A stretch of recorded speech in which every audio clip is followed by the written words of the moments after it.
welcome welcome back to our show. My name is Augustina Anyanwu, and my co-host, Mrs. Glorynezemma. Welcome to the show. Welcome to our show. Once again, I thank you for watching us. My co-host has already introduced me. I'm Glorynezemma again. So our topic today is, ways that we can empower our youths in terms of creating employment. Yes, I know we have mentioned on that, we have spoken on that before. Exactly. But right now, because we have new leadership, new everything, so we're going to help them to ask them, instead of saying help, we're going to ask them to help the youths, help people that are unemployed, so that they can gain, some kind of employment, as to be able to help to build up the economy. Very good. Because I actually will give a lot of insights in terms of little things that we can go back, because it's always good to go back to the basic. I know we are all chasing technology, cell phone and this, but I think the best thing is just to meet the basic need, which is agriculture. And when we have agriculture, when we go back to what we used to do, especially when we were younger, we remember our parents and our grandparents used to, plant a lot of food stuff. But now, just because everyone is chasing money and chasing technology, people are just going for white-collar job, and they left things that we used to do. And that's why a lot of us are, struggling, because we don't have basic needs. So that's what we're going to brainstorm today and see areas that we can create employment, because I know we keep on talking about employment, but how do we create this employment? My dear, friend, you said something. You say technology. Technology is all over. Even in agriculture, there is something they call modernized agriculture. So if we have some students that are still doing agriculture in school, in the lower level or higher level, universities, I mean. So when they get off from work, but the point, they have to acquire land. That's where we need our government, because there are some landed properties that the government, because when we say government has this house, I believe that the government will have areas assigned so that we can have. Look at the Anambra Imo River Basin. Think about it. I remember when we were younger. Yes. Is it still there? Yes, it's still there. Okay. So this is what I'm talking about in Imo State. Yes, I'm talking about that in Imo State or any other. Every state, I believe they should have something like that, where trained agriculturists, welcoming the new ones, creating job for them, employment too.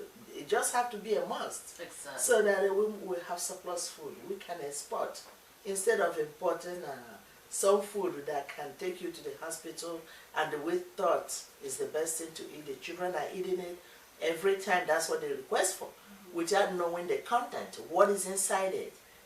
When it comes to sodium and every other thing, I think the nurses and doctors know better about that. But before we start eating them, we got to know what is in it. But if we depend on home base, I think our Nigerians can feed themselves. That's true. That's I believe that. And then the creative work, remember? That's true, because the method is employment. Actually, that's our topic today. And then I remember when we were young, we used to have companies that make soap, make a lot of things. Yes. I remember in Lagos, there used to be a lot of... Those long soap that you're cut to do laundry. Yes, and even textile. We used to have like textile companies and everything. I don't know what happened to those companies. I think they're still there. They're still there, but some of them might need government assistance to boost them out. Not really. No. No, what happened is that instead of us, remember a long time ago, I think we used to import like raw materials and then assemble them in Nigeria, even things to make soap. But I think those companies, they left the country. So now what they're doing is that they're producing everything in the foreign land, and then they're bringing become consumers. The finished products. Exactly. Become consumers. We become consumers. Give them our money. That is true. So in that case, the employment ran away from our people. So now we're just like not only employment, our money have to run away too, because we got to use money to buy them. Exactly. So once again, we're pleading with the politicians again. Now we have new governments, And we have a lot of new people in the government. That means we have to go to basics, because as they come in, if they stand where, you know, instead of looking back, because that's why we have history. You talk about the Ada Farm, you talk about, we talk about the Imo River basins, which I think, like I said, every state should have something like that. They have to go back to basics. They got to know the history. They have to ask themselves, why are these things not functional? Why some companies, why are we not ordering raw materials? Why are we not putting our youth to work? Because these are the leaders of tomorrow. So if we start where, you know, their predecessors, wherever they start, without looking back, they will still make the same mistakes. By not being able to accommodate those that finish school, or the leaders of tomorrow, or those that are looking for a job. Yeah, we need to do something as to expand or enlarge our coast, so that every Nigerian that finishes school or need employment will get a job, instead of looking for other means, using money to see how to go. Well, we're going to talk about people dying in the desert too, because they are looking for employment, and on doing that they paid a very expensive price in order to make a living. Exactly. So, you know, what you said is very important, because when you look at it, I mean, our governments, they have to go out again and woo those companies to come back. And not to come back with finished product, but come back with raw materials. Let's say the fabrics, they can bring the yarn, and then they can, I mean, the women can start weaving again. And those things will create employment. And then, you know, we have like places that have the oil refinery. And I know a lot of foreign countries come over there to drill oil. But at the same time, I think our government should write contracts with them, so that they can employ the youths, especially the youths from those areas. I mean, if people are going to their land to drain oil, they should be given a little bit of accommodation in terms of hire people there, so that they can do the job, even if they are not like qualified in terms of engineers that drill the oil. But you have basic things that people can do. You have cook, you have security officers, you have cleaners, you have cleaners, exactly. So, I mean, the government of the area should make it a point of duty to make sure that the indigents are hired. But then the government of the area, is the oil not a federal thing?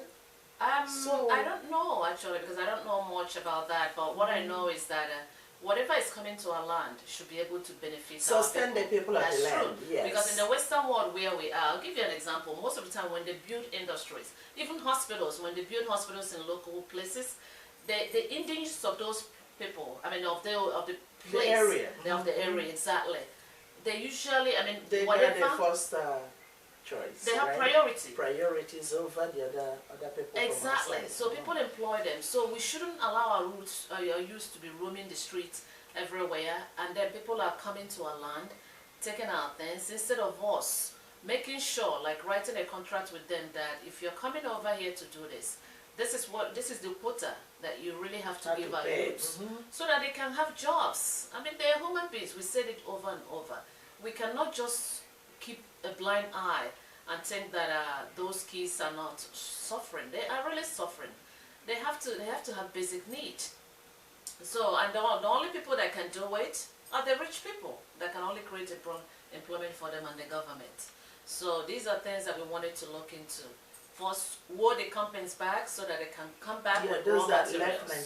Exactly, woo them back, so that you can also woo our youths back, like the ones that you just mentioned, the ones that are just leaving the country, and sometimes they die in the process of running away from the country. So these are some of the things that we wanted to touch on in terms of employment, and I know a lot of Nigerians are brainstorming to see ways that we can help our youths. But let's get into action, please. I know we have talked and talked a lot. Even the politicians talked and talked with the promises. Fine. Congratulations for the new ones that came in. And also congratulations for the incumbents. But I think it's time for us to get into action, not words. So, and in doing that, all this kidnapping and everything, you know, it will go down. That's true. Most people that are engaged or indulge in things like that, it's not because they don't know that is wrong. They know it's wrong, but some of them just that's a means of survival. So if we give them something better, or provide something, you know, like a very basic grant for them, so that as soon as they finish school, they know there must be something.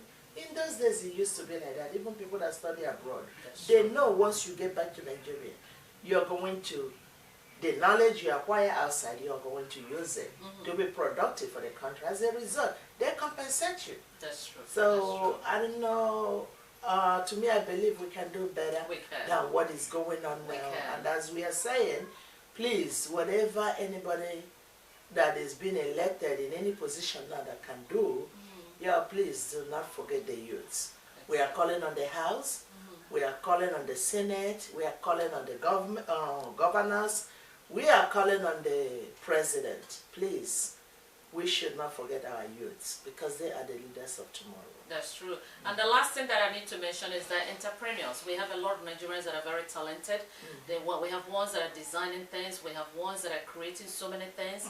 Please, I'm pleading with the government. Give them comfortable grounds so that they can come home and be able to establish these things in Nigeria and then create employment for people. I know a lot of us are yearning to come home to help our people at home, but we need that comfortable environment. And another thing, the bank. If there is a way they can accommodate people that are coming to, you know, all these small businesses, so that they can be able to get loan. You know, if they can get loan to start a little thing that they can be doing, instead of telling them to give you a house as collateral when they don't even have anything to, you know, they give you a house for you have to give something for collateral. So it's not like a million. You know, like the basic little money for them to start up doing something. The banks can do that. Exactly. So government can make that provision so that by insuring the bank somehow, so in case anybody defaults. Exactly. You know, so these are ways because we can't get it all. Sometimes, you know, people that are the ones that can be able to work hard with the money borrowed from the bank and be able to pay back, you know, they've been deprived of that right because I don't know if there is any provision made for that or not. Exactly.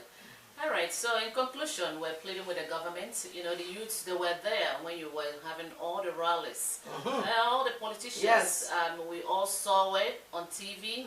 The youths were going all over the place, cheering you up. So now this is time to remember those youths. Compensate them. Remember the people that put you up there. Don't forget them, please. That's right. All right? Yeah. All right, and God will guide you as you step into your new positions. And that's our show today. We thank you for watching again.